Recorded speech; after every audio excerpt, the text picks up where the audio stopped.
ರಾಜ್ಯದ ವಿಚಾರದಲ್ಲಿ ಮತ್ತೆ ಉದ್ದಟತನ ಮುಂದುವರೆಸಿದ ಮಹಾರಾಷ್ಟ್ರ ಮಹಾ ಸಿಎಂ ವಿಶೇಷ ಅಧಿಕಾರಿ ಮಂಗೇಶ ಚಿವಟೆ ವಿಡಿಯೋ ಹೇಳಿಕೆ ಬಿಡುಗಡೆ ಆಗಿದೆ. ಗಡಿ ವಿವಾದ ಇರೋ 865 ಊರಿನ ಜನರಿಗೆ ಆರೋಗ್ಯ ವಿಮೆ ಜಾರಿ ಮಾಡಿದ್ದೇವೆ. ಆರೋಗ್ಯ ಪರಿಹಾರ ನಿಧಿ ಯೋಜನೆ ಬಗ್ಗೆ ಬೆಳಗಾವಿಯಲ್ಲಿ ತಿಳಿಸಿದ್ದೇವೆ. ಇದು ಗಡಿ ಭಾಗದ ಮರಾಠಿ ಭಾಷಿಕರಿಗಾಗಿ ಅನುಷ್ಠಾನ ಮಾಡ್ತಾ ಇದ್ದೇವೆ. ಸಿಎಂ ಏಕನಾಥ ಶಿಂದೆ ಸೂಚನೆ ಮೇರೆಗೆ ಈ ಯೋಜನೆ ಜಾರಿ ಮಾಡಿದ್ದೇವೆ. ಬೆಳಗಾವಿ ಅರಿಹಂತ ಆಸ್ಪತ್ರೆಗೆ ಸಿಎಂ ಪರಿಹಾರ ನಿಧಿಯಿಂದ 1 ಲಕ್ಷ ರೂಪಾಯಿ ಸಂದಾಯ ಮಾಡಲಾಗಿದೆ. ಇದನ್ನ ಕನ್ನಡ ಹೋರಾಟಗಾರರು ವಿರೋಧಿಸಿದ್ದಾರೆ. ಜಿಲ್ಲಾಡಳಿತ ನೋಟಿಸ್ ನೀಡಿದೆ. ಕರ್ನಾಟಕ ಸರ್ಕಾರದ ಈ ನಿರ್ಧಾರ ಖಂಡಿಸ್ತೇನೆ ಅಂತ ವಿಡಿಯೋ ರಿಲೀಸ್ ಮಾಡಿದ್ದಾರೆ. ಪದೇ ಪದೇ ಕಾಲ್ ಕೆರ್ಕೊಂಡು ಖ್ಯಾತಿ ತೆಗಿತಾ ಇರೋದು ಇದೇ ಮಹಾರಾಷ್ಟ್ರ. ಮೊನ್ನೆ ತಾನೇ ಈ ವಿಚಾರಕ್ಕೆ ಸಂಬಂಧಪಟ್ಟಂತೆಗೆ ಆಕ್ಷನ್ ಆಗಬೇಕು ಅಂತ ಕನ್ನಡ ಪರ ಹೋರಾಟಗಾರರು ಆಕ್ರೋಶವನ್ನು ವ್ಯಕ್ತಪಡಿಸಿದರು. ನಿನ್ನೆ DC ಅವರು ಯಾವೆಲ್ಲ ಹಾಸ್ಪಿಟಲ್ ಇದನ್ನು ಒಪ್ಕೊಂಡಿದ್ದಾವೆ ಅನ್ನೋದು ಗೊತ್ತಾಗಿತ್ತು, ಆ ಎಲ್ಲ ಹಾಸ್ಪಿಟಲ್ಸ್ಗಳಿಗೆ ನೋಟಿಸನ್ನು ಕೊಡ್ತೀನಿ ಅಂತ ಹೇಳಿದರು. ಇಷ್ಟೇ ಎಲ್ಲ ಆದ್ರೂ ಕೂಡ ಈಗ ಮತ್ತೆ ಉದ್ದಟತನ ಮೆರೆಯಲಾಗ್ತಾ ಇದೆ. ಮಹಾರಾಷ್ಟ್ರ ಸಿಎಂ ವಿಶೇಷ ಅಧಿಕಾರಿ ಮಂಗೇಶ ಚಿವಟೆ ಒಂದು ವಿಡಿಯೋ ಮಾಡಿದ್ದಾರೆ. ನಾವು ಬೇಕು ಅಂತಾನೆ ಇದನ್ನು ಜಾರಿಗೆ ತಂದಿರೋದು.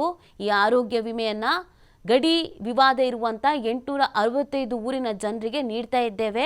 ಆರೋಗ್ಯ ಪರಿಹಾರ ನಿಧಿ ಯೋಜನೆ ಬಗ್ಗೆ ಬೆಳಗಾವಿಯಲ್ಲಿ ನಾವೆಲ್ಲ ತಿಳಿಸ್ಬಂದಿದ್ದೀವಿ. ಆದರೆ ಕರ್ನಾಟಕ ಸರ್ಕಾರ ಇದನ್ನು ವಿರೋಧ ಮಾಡ್ತಾ ಇದೆ ಅಂತ ಅದರಲ್ಲಿ ಬಿಲ್ಡಪ್ ತಗೊಂಡಿದ್ದಾರೆ.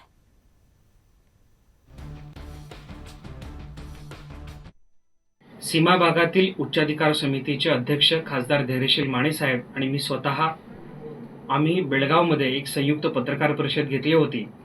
यामध्ये महाराष्ट्र शासनाच्या माध्यमातून सुरू असलेली महत्त्वाकांक्षी योजना म्हणजे मुख्यमंत्री वैद्यकीय सहायता निधी योजनेअंतर्गत सीमा भागातील 865 गावातील जी विवादित गावं आहेत, या संपूर्ण 865 गावातील ग्रामस्थांना दुर्धर आजारांवरील शस्त्रक्रियांच्यासाठी मुख्यमंत्री वैद्यकीय सहायता निधी कक्षातून अर्थसहाय्य करण्यात येणार असल्याची माहिती प्रसारमाध्यमांना दिली होती.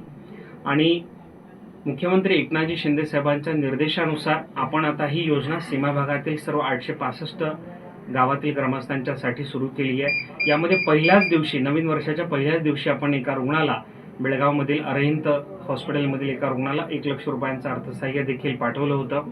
आणि याची माहिती दिल्यानंतर ओडसळ उठलेल्या काही कन्नड संघटनांनी या रुग्णसेवेच्या ईश्वरीय कार्याला विरोध केलेला आहे.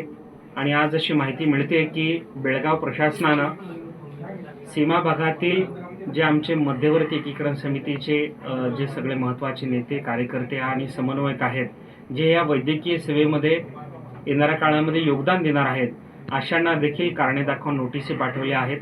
सुरुवातीलाच मी अशा नोटिसींचा निषेध करतो. खरं तर रुग्णसेवा हे ईश्वरीय कार्य आहे आणि याच्यामध्ये कुठल्याही पद्धतीचा जात, धर्म, पक्ष, पंथ किंवा भाषिकवाद न आणता केवळ रुग्णसेवा हीच ईश्वर सेवा समजून खरं तर काम करायला हवं. आणि म्हणून कर्नाटक प्रशासनाला विनंती